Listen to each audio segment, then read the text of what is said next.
चासु वियोग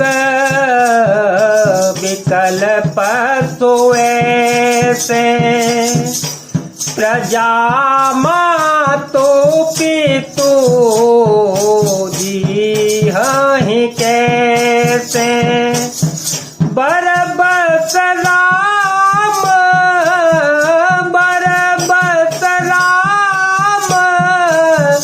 सुमंत्रु पठाए सुरसर तीर आप तब आए।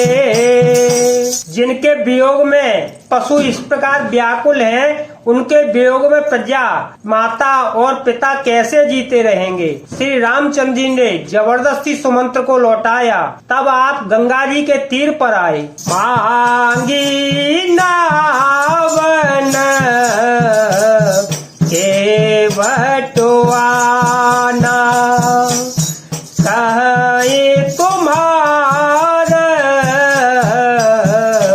मरमो में जाना चरण कमल रज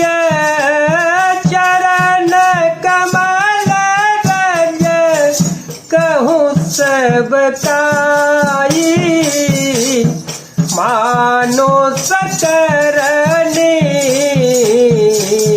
मोर कछुआई।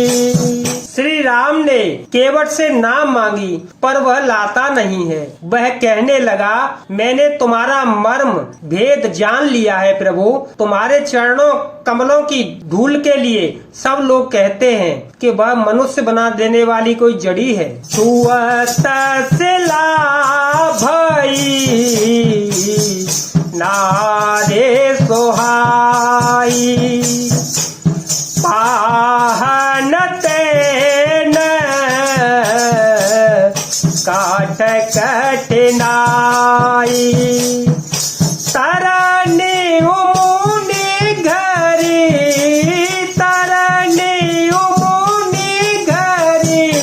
नी होई जाई बाट परई मोरी नाव उड़ाई।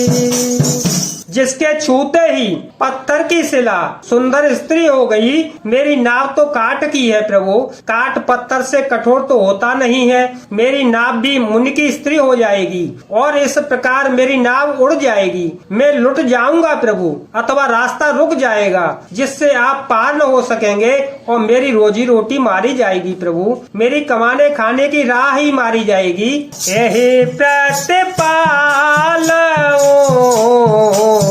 सबो परिवारो नहीं जानूं कछु और कबारो जो प्रभु पार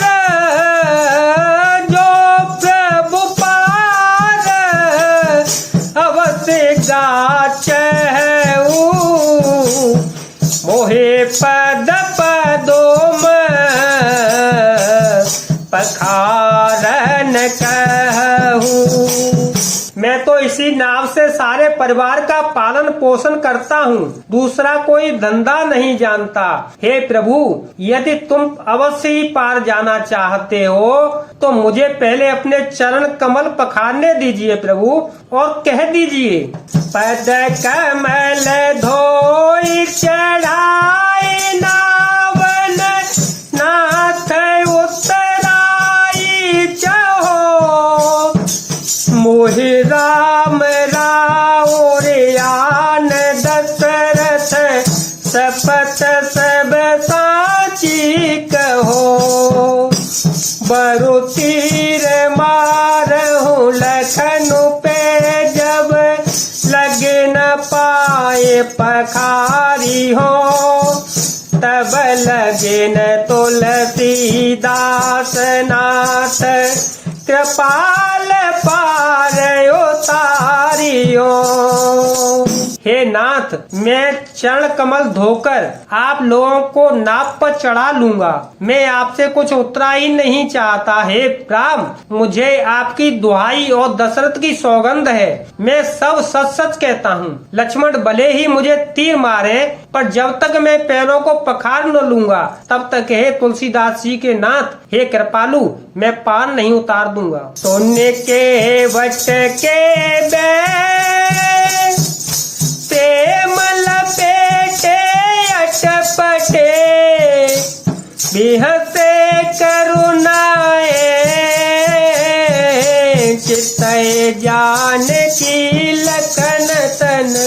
केवट के प्रेम में लपेटे हुए अटपटे वचन सुनकर करुणा धाम श्री रामचंद्र जी, जानकी जी और लक्ष्मण जी की ओर देखते हैं और हंसते हैं। कृपा सिंधु को ले मुस्काई, सोए करो जय तब ना बन जाई। बेगे आनो जल पाए पखारो, होत बिलम्बो उतारे पारो। कृपा के समुद्र श्री रामचंद्र जी केवट से मुस्कुरा कर बोले, हे भाई, तू वही कर जिससे तेरी नाव न जाए। जल्दी पानी ला और पैर धो ले, देर हो रही है, पार उतार दे। जासो नाम तो मेरा एक बारा, उतरे हे नर भव सिंधु अपारा। सोई कृपालु केवट ही निहोरा, यही जगो की अति हूँ पगहूँ ते थोरा।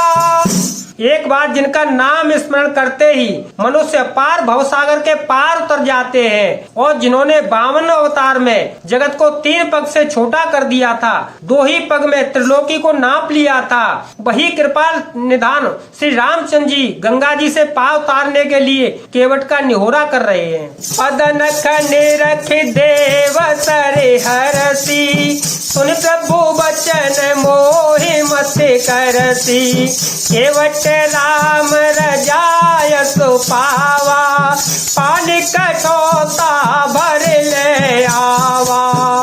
प्रभु के इन वचनों को सुनकर गंगा जी की बुद्धि मोह से खिंच गई कि ये साक्षात भगवान होकर भी पार उतारने के लिए केवट का निहोरा कैसे कर रहे हैं। परंतु समीप आने पर अपनी उत्पत्ति के स्थान पदनखों को देखते ही उन्हें पहचान कर देव नदी गंगा जी हर्षित हो गयी। वे समझ गयी कि भगवान नरलीला कर रहे हैं, इससे उनका मोह नष्ट हो गया और इन चरण स्पर्श करके मैं धन्य हो जाऊंगी। और ये विचार कर वे हर्षित हो गयी। केवट श्री रामचंद्र जी की आज्ञा पाकर कठोते में पानी भर के ले आया।